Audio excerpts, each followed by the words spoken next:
right, Vanessa, are you ready to get started? I'm ready to get started. All right, let's go. We're going to try to do this project in a long weekend. So we got a holiday weekend coming up. We're going to try to take everything and finish it no later than Monday afternoon. We'll see how it goes. What we did today was we staged the garage and we took everything down, all the shelves, everything, so that we can do a really good job cleaning up and getting it cleaned and deglossed. So all the cabinets have been emptied, cleaned, deglossed, and now we're getting ready to start step number 2, which is the first base coat. Now, one of the things that we did this morning when we were getting ready to degloss was we were cleaning the cabinets themselves, and we found that using the liquid dish soap that they use for fish or that they use for birds when they get oil on them doesn't or didn't work as well with the cabinets getting them clean as we would have liked. So we found this degreaser that we used, and this degreaser worked well. As a matter of fact, that degreaser saved us a great deal of time when it came to the deglossing because it did such a good job removing the dirt and grime from it.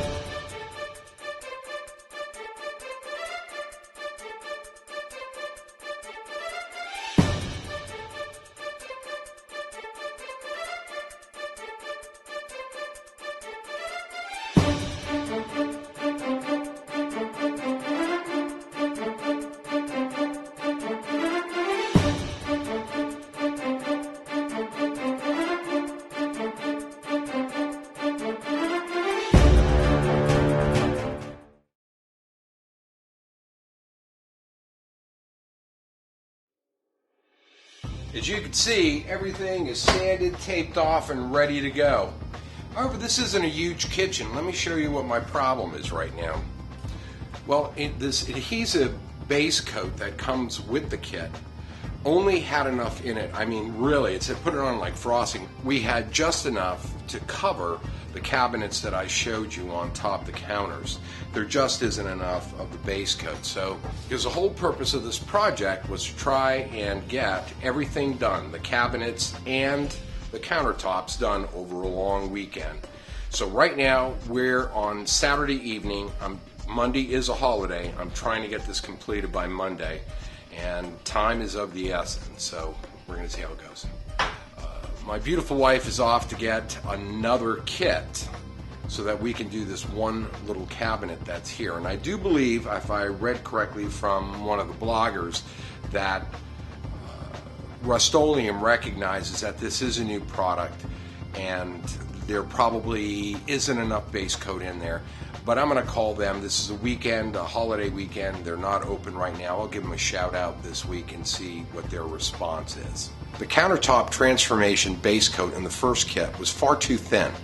It didn't cover well. As it ended up, we spent a great deal of time doing rework trying to fix the counter up. It still takes a tremendous amount of work to get the countertop smooth and presentable. And unless you're an expert, there are going to be some flaws that you have to go back and cover up. These flaws are very difficult to have it blend in with the rest of the counter. The cabinet transformation is much more forgiving. The 600 grit orbital sander actually works so well, taking off and smoothing the surface of the countertops, we used it for the remainder of the transformation. While the orbital sander saved a tremendous amount of time, if you elect to do so, do it at your own risk. It does take a very light and steady hand, but for us it worked extremely well.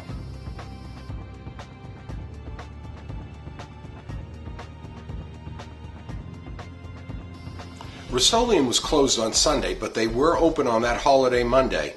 I spoke with a customer service representative named Nicole.